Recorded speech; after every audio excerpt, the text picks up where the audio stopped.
Acción, tu revista mensual de cine y series, con los mejores estrenos de cine, fichas y reportajes coleccionables, series de televisión y 4 pósters todos los meses. Búscala en tu kiosco.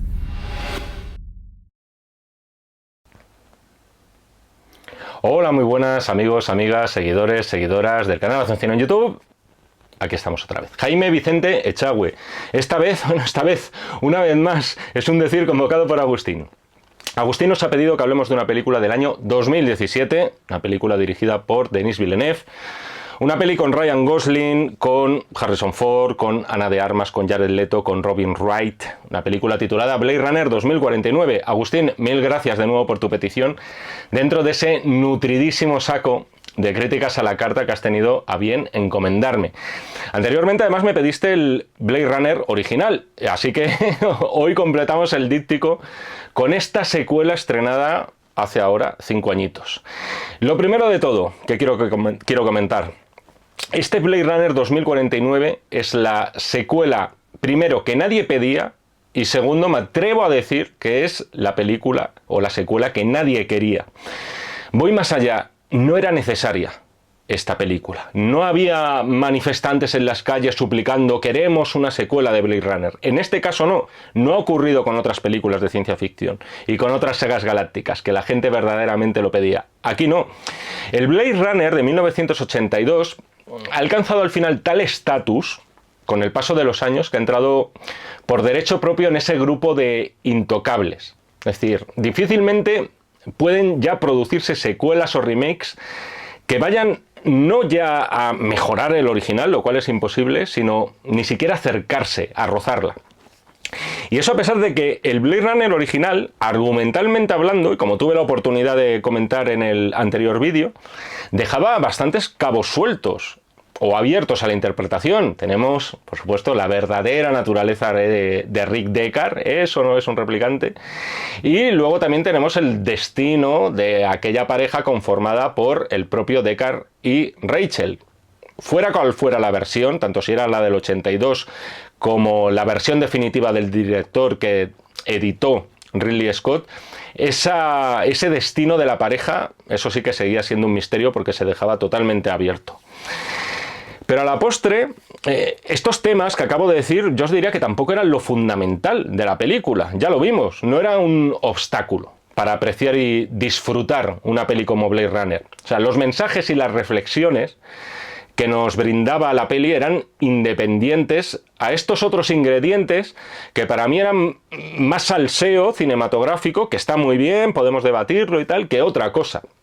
Y por otro lado estaba el acabado formal de la peli del 82, o sea, era tan rotundo, tan definitivo, que vista hoy, yo creo que no había efecto digital que pudiera mejorar ese universo y esa atmósfera tan alucinadas y tan alucinantes como la que nos sirvieron, bueno, casi nada, Ridley Scott, el diseñador Sid Mead, el especialista, el experto en efectos especiales Douglas Trumbull y tantísimos y tan virtuosos diseñadores y visionarios al fin y al cabo que crearon uno de los futuros, por un lado, más aterradores que yo había visto, que hemos visto, y curiosamente también de los más bellos que jamás hayamos visto en una pantalla. El Blade Runner del 82 era una película de verdad para verla con los ojos, aunque esto parezca una perogrullada. Dicho todo esto, tenemos dos opciones, o teníamos dos opciones, cuando se nos anunció esta secuela de Blade Runner 35 años después del original. La primera, cerrarnos en banda, o sea, maldecirla como un sacrilegio, ponerla a parir por la blasfemia que suponía continuar una obra de culto indiscutible y que no había que tocar ni menear. Y después hay otra opción, que es intentar abstraernos del prejuicio, yo incluido, por cierto, por mucho que Villeneuve estuviera detrás del proyecto, ya lo comenté alguna vez, que me gusta mucho, me parece de los directores más de los cuales yo más espero cada vez que anuncia un nuevo proyecto. Estaba la opción esa de abstraernos, ver la película, ver esta secuela y analizar si, ya que se ha hecho, ya que se ha dado el paso, ya que se ha optado por el sacrilegio, la blasfemia, etcétera, de continuar con una obra maestra, una obra maestra que además nadie había pedido esa continuación, meditar si este Blade Runner 2049 era la mejor secuela posible. Es decir, a sabiendas casi al 100% de que no se iba a mejorar lo ya conocido. Ya puestos, ya que os habéis puesto en faena, ¿este Blade Runner de verdad tenía una historia propia que contar? ¿O al final lo único que hace es saquear un poquito en el pasado e intentar atraer la nostalgia y al público con un nombre tan poderoso como es el de Blade Runner? Estas son las dos posturas con las que creo que nos enfrentamos ante una película como esta. Y las dos, como siempre lo digo, lícitas. Siempre que se argumenten. Yo, al final, estoy más cerca de la segunda postura que de la primera. O sea, tenemos una secuela de Blade Runner. Vale. Eso es así, hay que aceptarlo.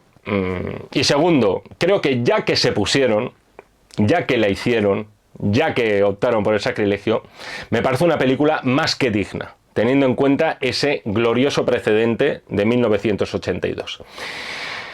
Ya lo he mencionado, pero quizá es aquí cuando os diría que yo ya puedo confiar casi ciegamente en una película que venga firmada por Denis Villeneuve. O sea, me podéis decir, bueno, que estaba Ridley Scott en la producción. Dices, vale, es verdad.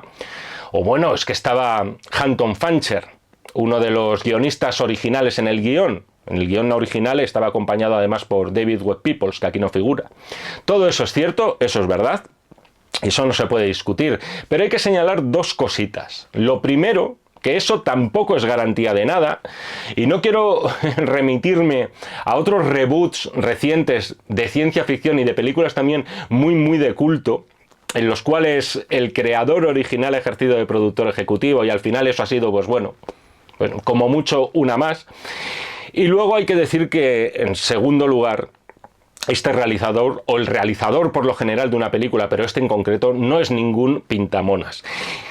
La primera sensación que tengo al ver esta secuela es el respeto reverencial de Denis Villeneuve por el Blade Runner de 1982.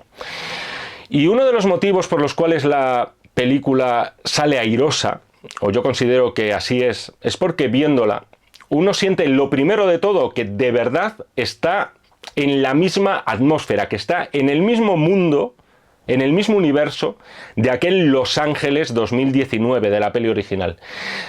Tecnológicamente, además, es un mundo similar y los avances tecnológicos, ¿verdad? El tema de los hologramas, por ejemplo, que vemos, son perfectamente justificables, teniendo en cuenta que al final estamos hablando de una película que está ambientada 30 años después, en el futuro, que la primera.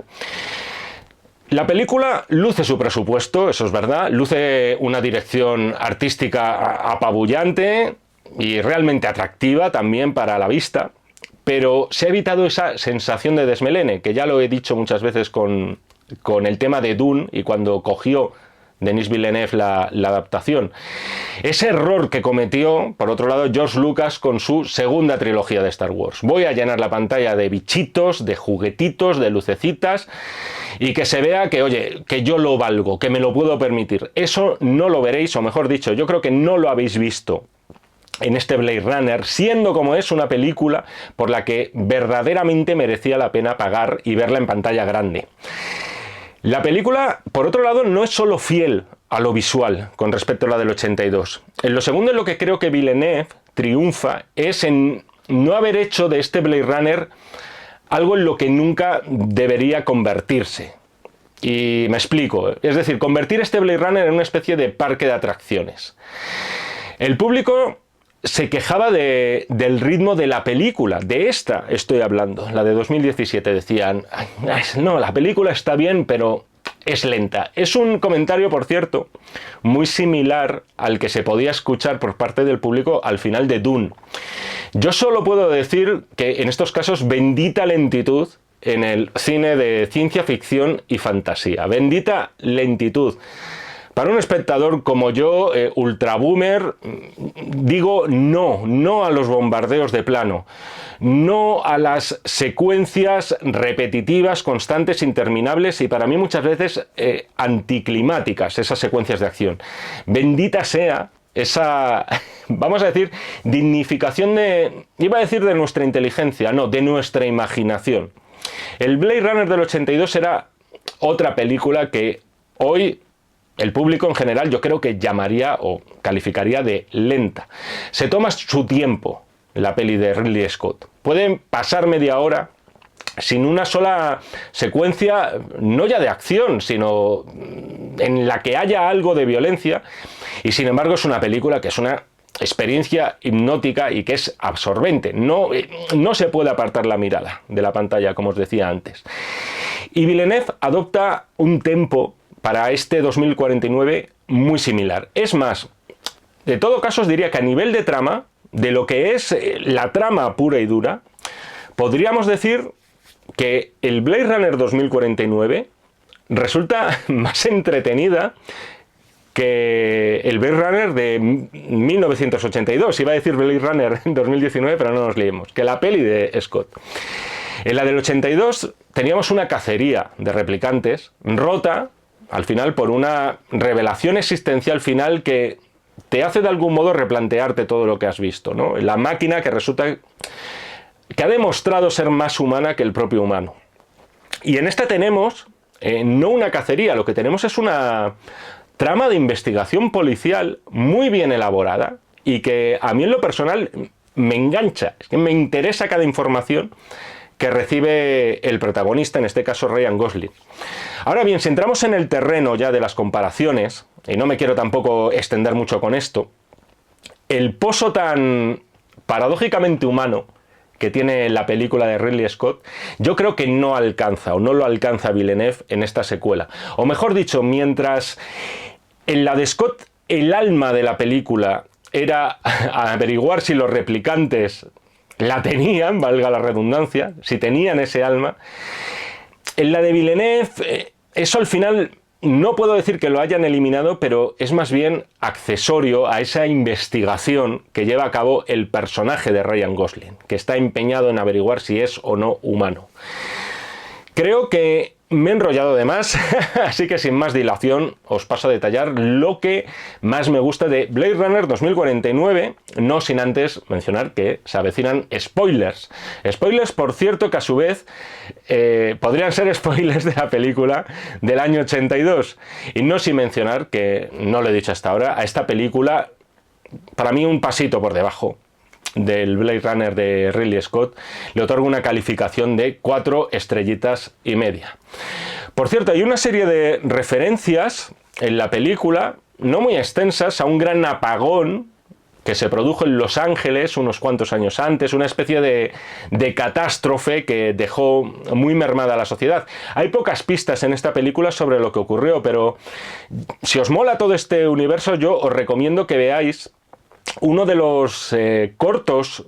Se hicieron 3 cortos precuela con motivo del estreno de la peli de Villeneuve, y uno de ellos es el titulado Blade Runner Blackout, Blade Runner Apagón. Es un corto de animación y que además, joder, esto es otra de las cosas que fue muy pionera la película. Es un corto de animación, es japonés y combina perfectamente el anime tradicional y japonés con la atmósfera de Blade Runner de 1982. Al final, quieras que no, ya nos volveríamos a meter en el tema Cyberpunk, lo he mencionado 20.000 veces, pero al final esa película de Ridley Scott fue un caldo de cultivo para muchísimas betas diferentes dentro del género de la ciencia ficción, incluido, por cierto, el anime. Empezamos con la película. Lo primero que vemos es el primer plano de un ojo. De nuevo este símbolo, no podía faltar. No sé si tenéis más o menos reciente el vídeo que hice sobre la peli del 82, pero los ojos son un símbolo constante en la película de Ridley Scott. La peli del 82 abría también con un plano muy similar de un ojo. Además, teníamos el test Boykampf que utilizaba Deckard para distinguir a un replicante de un humano. También tenemos ese extrañísimo brillo rojizo que tienen las pupilas todos los replicantes. Y esa importancia del órgano visual siempre se ha interpretado como una analogía del alma, porque el ojo en muchas culturas tenía esa significación.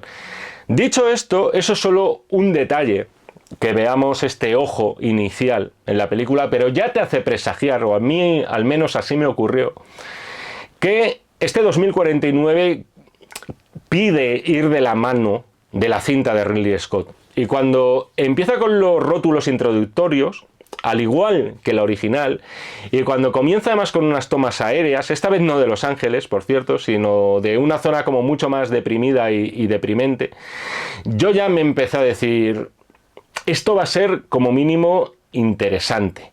Y a eso hay que sumar el look, la fotografía, tan propia, por cierto, de la obra de Villeneuve, en sus películas incluso más blockbuster, como podía ser esa.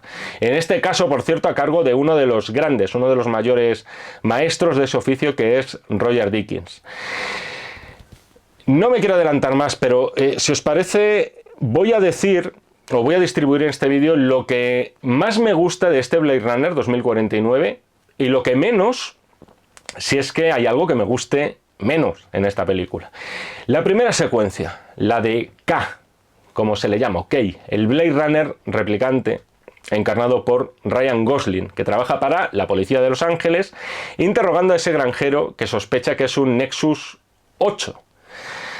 Ese granjero, por cierto, lo vemos en uno de los cortometrajes de imagen real que se editaron con motivo del estreno de la película.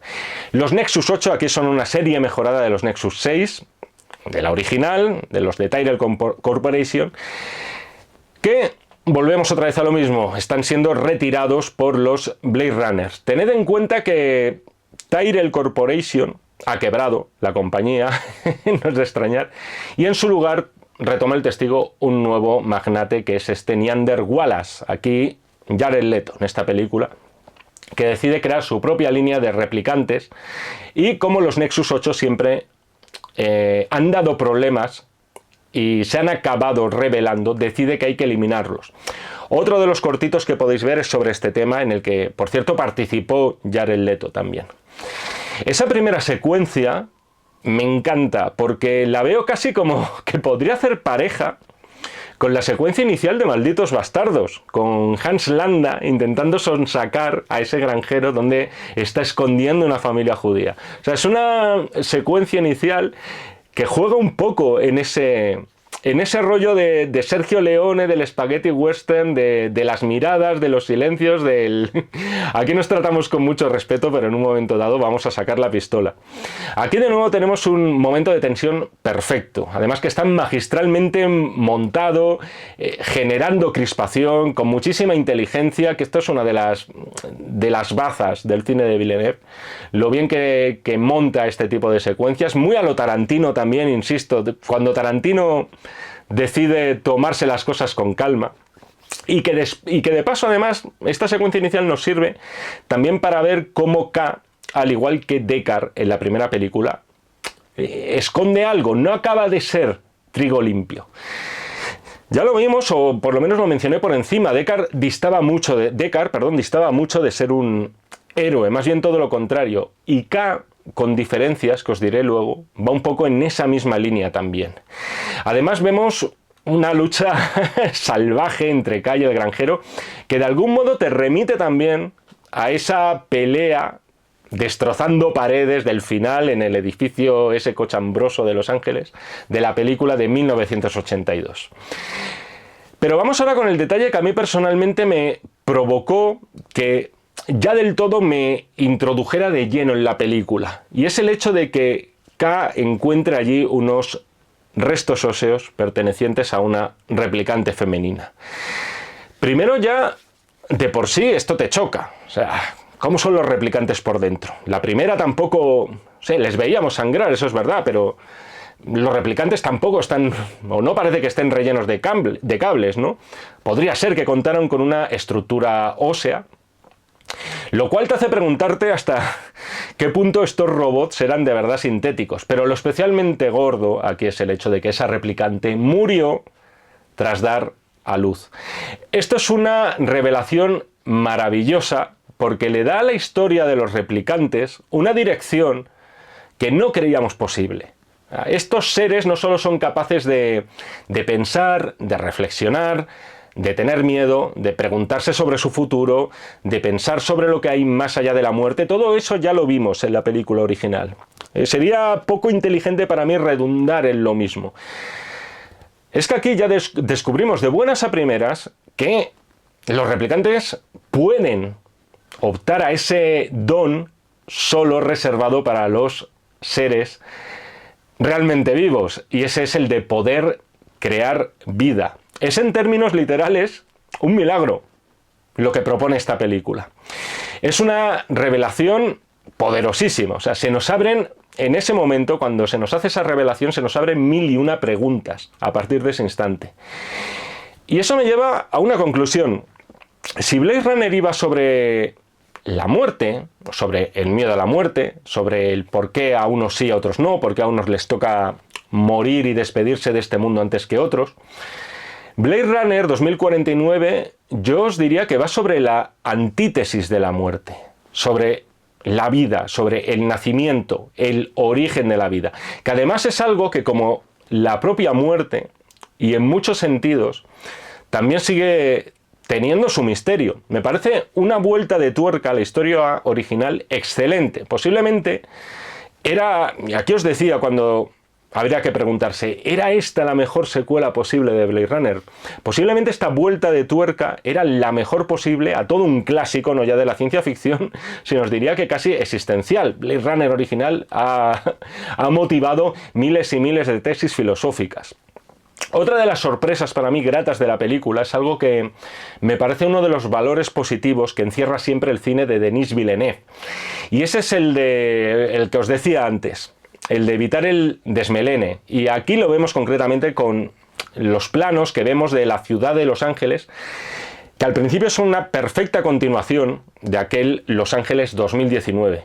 Todo incluso un poco más sucio, todo un poco más gastado, todo un poco más apagado, como quizás responde al hecho de ese famoso gran apagón que nunca se nos explica del todo. Pero no ha habido esa tentación de decir, hombre, como la película está ambientada 30 años después, vamos a llenar la ciudad de ingenios ultramodernos y demás. Miento, solo hay uno, que es el de los hologramas, que además es algo que entra dentro de la lógica. Una sociedad capaz de crear androides prácticamente humanos, y sin prácticamente, porque como nos proponen aquí, son capaces de dar a luz.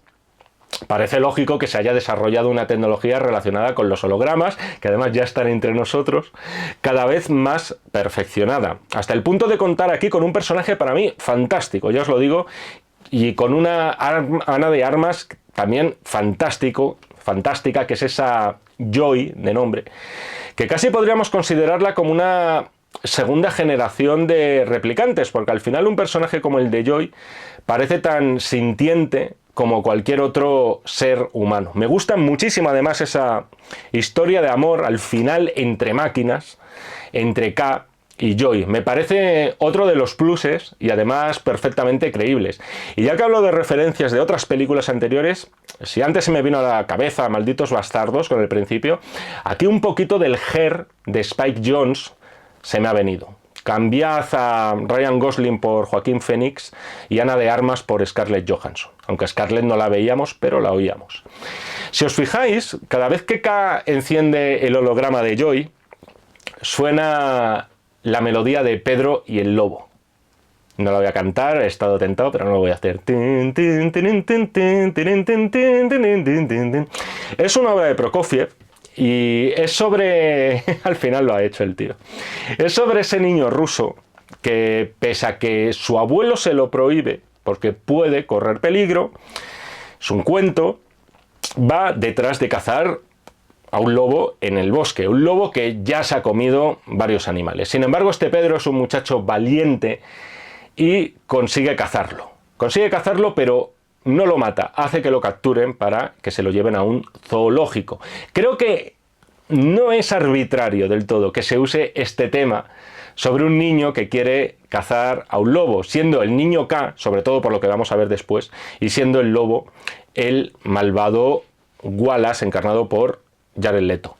Por cierto, detallito friki pero que revela friki, ¿no? Al final es un detalle de vestuario que revela el afán de los responsables de la peli por continuar estéticamente y no salirse para nada de la estela de Blade Runner 1982. Ana de Armas, en un momento dado, lleva ese abrigo transparente similar al que llevaba la replicante Joanna Cassidy en la peli del 82. Hablando de diseños, espectacular, por cierto, también el del... Vamos a llamarle oficina, aunque creo que oficina no hace honor a lo que verdaderamente es la oficina de Neander Wallace, de Jared Leto. En este caso, con esas sombras de ondas acuáticas, que es un detalle escénico que, yo os digo, no veíamos en el original, pero que de algún modo sientes que podríamos haber visto. O sea, eso resume mucho. Ese detalle visual resume mucho lo que es este nuevo Blade Runner. Que sea lo mismo, que tenga el mismo espíritu, pero no plagiar demasiado, aunque hayamos cogido el mismo abrigo de Joanna Cassidy. Dar un pasito más allá. Hagámoslo todo como una evolución del mundo del primer Blade Runner, una evolución natural. Jared Leto está estupendo en la película. Además, remite a uno de los iconos de 1982 y es los ojos. Si los ojos simbolizan el alma, Wallace está ciego, por lo que podríamos inferir de forma quizá demasiado sencilla o quizá demasiado evidente que este villano directamente no tiene ojos, carece de alma. Tened en cuenta que lo podemos interpretar como un heredero oscuro del Tyrell de la primera parte. En todo caso, siempre veo que la película me da la sensación de que es un personaje que siempre está medio desarrollar, y aquí vengo también con algunas de las cositas que me gustan menos. Es decir, también es verdad que al final te acabas quedando con ganas de más en algunas cosas, y esto lo veremos luego más tarde, pero me pasa con el personaje de Wallace. No se quiere hacer de él un villano de tebeo, y eso está bien, y pretende ser algo como mucho más ambiguo. Pero creo que es un personaje que para mí se queda a medio explotar al final. Lo que sí está claro es que Wallace, y esto es el meollo de la cinta, quiere apoderarse de ese supuesto niño que anda por ahí suelto, nacido de una replicante con fines espúreos. Porque aquí está la clave. ¿Quién es ese niño milagroso que nació del cuerpo de una replicante?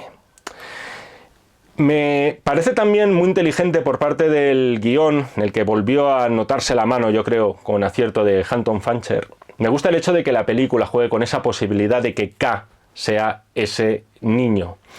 Al final, el personaje de K no deja de ser también una variante del cuento de Pinocho. Un poco como veíamos en Inteligencia Artificial de Spielberg. Es decir, ese niño que tiene la ilusión de ser como los demás, que quiere ser real, que quiere dejar de ser un niño de madera. Veo muchísimo del personaje de Pinocho, ahora por cierto, otra vez retomado por enésima vez aquel cuento clásico. Veo muchísimo reflejado en Pinocho en el personaje de Ryan Gosling. Y aquí entramos en otro de los temas clave de la película de Ridley Scott, que también se toca aquí, y aquí sí que de forma no tangencial, es decir, de una forma mucho más profunda, y ese es el tema de los recuerdos, los famosos recuerdos de los replicantes, en principio implantados, y K tiene los suyos, es decir, él en un orfanato escondiendo un caballo de juguete, las figuritas otra vez de animales. ¿Qué ocurre? Que K se presenta allí en ese orfanato, igual que el de su sueño, y encuentra los restos de ese caballo, un caballo igual que el de su sueño. El unicornio, clave en la primera película, sobre todo en la versión definitiva de Scott, se convierte aquí en un caballo. Y tenemos de nuevo el tema de los recuerdos como principal base a la hora de construir eso que se conoce como la personalidad. Los traumas, los recuerdos agradables, los recuerdos placenteros, los tristes, y cómo de algún modo también los acabamos deformando un poco en nuestra cabeza. Por todo esto, os repito lo que os decía antes, puede que este 2049 no tenga ese pozo tan profundo de Blade Runner 2019, pero conserva este tipo de detalles y el guión logra incorporarlos a una trama detectivesca con indudable interés y además con un misterio casi sobrenatural de fondo que a mí en lo personal me engancha muchísimo, como ya os he comentado. No lo he dicho, aunque ya lo he dicho alguna vez en algún directo. Ryan Gosling ha nacido para este tipo de papeles. Le faltaba directamente un cyborg y creo que ese es un papel que borda, y dicho sin ningún tipo de ironía, porque al final Gosling es un tío que, y lo vimos en Drive, perfectamente podría ser un cyborg. Tiene un carácter indudablemente frío, Ryan Gosling, pero sabe también encajar una serie de vulnerabilidades que podemos ver a través de su mirada.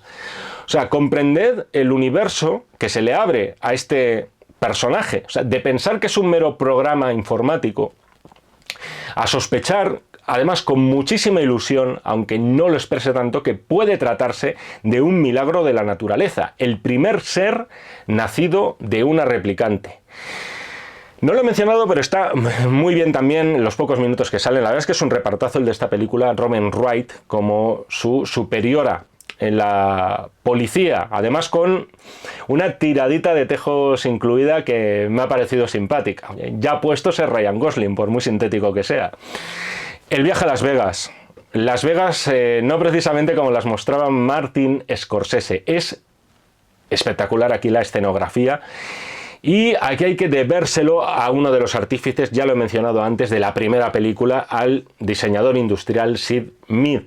Para mí es la parte visual más sobrecogedora de toda la peli, con ese escenario por un lado en ruinas, por otro lado polvoriento y en una decadencia absoluta. Por no hablar, por cierto, del tema de los hologramas de Elvis y demás, que me parecen también un puntazo sacarlos. Es como un out of topic. O sea, de repente, ¡guau! ¿Y esto por qué?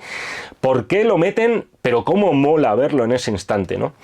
Y también el hecho de que el holograma de Elvis se entrecorte, le daba un feeling extrañamente siniestro a todo este momento. No hace falta deciros la relación entre Elvis y Las Vegas, porque todos o casi todos habéis visto la peli. Y me refiero a la de Elvis también. Y es aquí donde también entra en juego un poquito de fanservice, que no por serlo dejaba de ser obligatorio, por un lado. Era un peaje. Antes habíamos tenido también un pequeño homenaje a Gaff, al personaje de Edward James Olmos y sus figuritas de origami, pero no nos engañemos. Lomollar, aquí, se hacía de rogar, se estaba haciendo esperar, pero había que dar en algún momento dado con Rick Deckard, que es quien puede tener más respuestas. Harrison Ford, bien.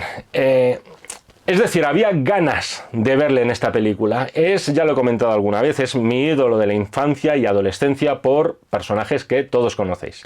Algunos podrán achacar que su presencia no emociona como debería, pero esto al final es, a diferencia de lo que ocurría con la nueva trilogía de Star Wars, donde también tuvo ese papelito y ya sabéis lo que le pasaba, esto es otro tipo de ciencia ficción y Rick Deckard no tiene nada que ver con Han Solo. Al final Deckard era un personaje, como ya lo comentábamos, que le faltaba cariño también, es decir, no es un personaje que nos enganche, que nos emocione, que vayamos con él a muerte. Nos mola más Rutger Hauer, y yo creo que, os diría que casi desde niños incluso. Por eso yo creo que el fanservice, el sacar aquí de repente a Rick Deckard, es una maniobra fría, pero calculadamente fría. Es decir, sin ganas de mostrarnos a un superhéroe que nunca lo fue, de la tercera edad. Y a mí me cuadra que ese Deckard en concreto que estamos viendo ahí es el Deckard de hace 30-35 años. Y además atesora un momento mágico, que es el reencuentro con esa Rachel de palo, que es lo que todos estábamos esperando, entre otras cosas, porque no lo he dicho, no estoy contando la película cronológicamente, sería absurdo, porque fue Rachel quien dio a luz al misterioso bebé, mitad humano, mitad replicante. La verdad es que también un puntazo la aparición de esta falsa Son Young. Sí que critico que, pese a ser una película que, insisto, también las cositas que no me convencen menos, no voy a decir que me disgustan, porque si no, no le habría dado 4 estrellas y media jamás. Pese a ser una película que se toma todo su tiempo del mundo, y eso está bien, ya lo he comentado, que es una película que va sin prisas, sin tener que pagar los peajes que parece que tienen que pagar las producciones comerciales actuales. De hecho, tenemos una secuencia con el spinner de K y luego una parte final que sí es verdad, luego la parte final que es verdad que es más física. Sí que creo que en su tramo final la película va apuntando a varias líneas, todas ellas muy interesantes, y que, como le ocurrió al personaje de Jared Leto, a Wallace, no acaban teniendo el recorrido que prometen. Y aquí cito una de las que más me llamó la atención la primera vez que la vi en la peli, ese movimiento de libertad replicante que parece presagiar una revolución, armas para el pueblo, que en realidad nunca va a llegar. Un movimiento, por cierto, con el que Deckard, se supone, habría colaborado con vistas, primero, a proteger a Rachel una vez fugados, y segundo, a dotar a estos sintéticos rebeldes de habilidades para evitar ser descubiertos. Por cierto, lo que dije, aquí había que tocar el tema, lo que dije en el anterior vídeo, el eterno debate sobre si Deckard es o no un ser humano o si es un replicante. Aquí volvemos a toparnos con la ambigüedad.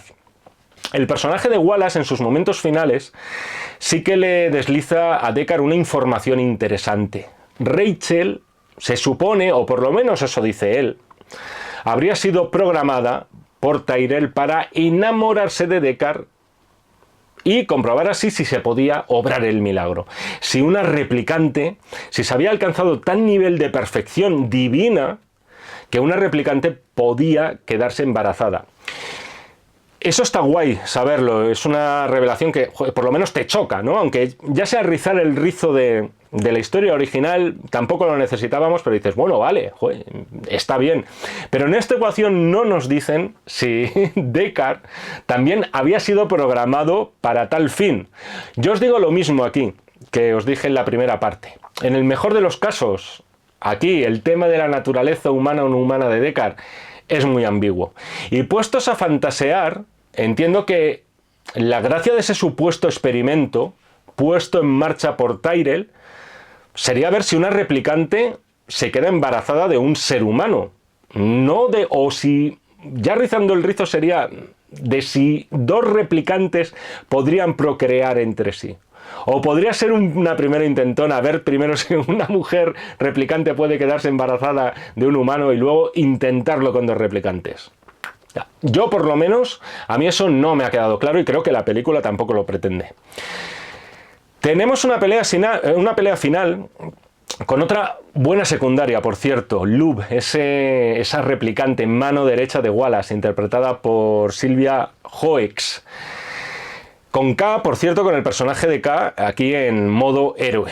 Y, por supuesto, ya tenemos el final, que es el reencuentro de Deckard no con su hijo, sino con su hija, spoiler, que es esa Stelline, esa diseñadora de recuerdos para replicantes. Es bonito de verdad todo este final. Muy a lo Villeneuve, por cierto. Muy evitando la lagrimita fácil, muy evitando el golpear en la lacrimal. Y aunque a su manera la película cabe bien, lo cierto es que pensar en el pobre K, en este caso, es bastante lastimoso. Al final, Pinocho era un niño de madera, o sea, no era alguien especial, no era un niño milagro. O sea, aquellos recuerdos que tenía de él robando el caballito eran como los de tantos otros replicantes, y su destino no es otro que el de quedarse allí tendido en la nieve, esperando a que le llegue la muerte. La muerte de Ryan Gosling, en este caso en la nieve, no puede rivalizar con la de Roy Batty en la lluvia. En este caso tenemos otra vez un elemento natural por ahí golpeando, de la película de Scott, pero yo creo de verdad que es un buen remedio, y al final todo está guay en esta película, pero al final es una película que merece también ser juzgada en parte por el precedente, si no sería absurdo. Es una continuación directa de aquella. Como colofón, reseñaros, solo que me quedo con la sensación de que se dejaron varias líneas abiertas con el fin de continuar la historia. No sé si el hecho de que la película, es cierto que no fue un mega taquillazo, va a suponer o no el fin de este universo. Es verdad que Amazon había confirmado que será secuela en formato de serie, pero en fin, a ver qué más nos depara esto, a ver si tenemos un universo expandido o no de Blade Runner. Ya me lo diréis porque os leo siempre. Y hasta aquí la crítica a la carta de Blade Runner 2049. Agustín, espero de corazón que te haya gustado. Muchísimas gracias por tu petición.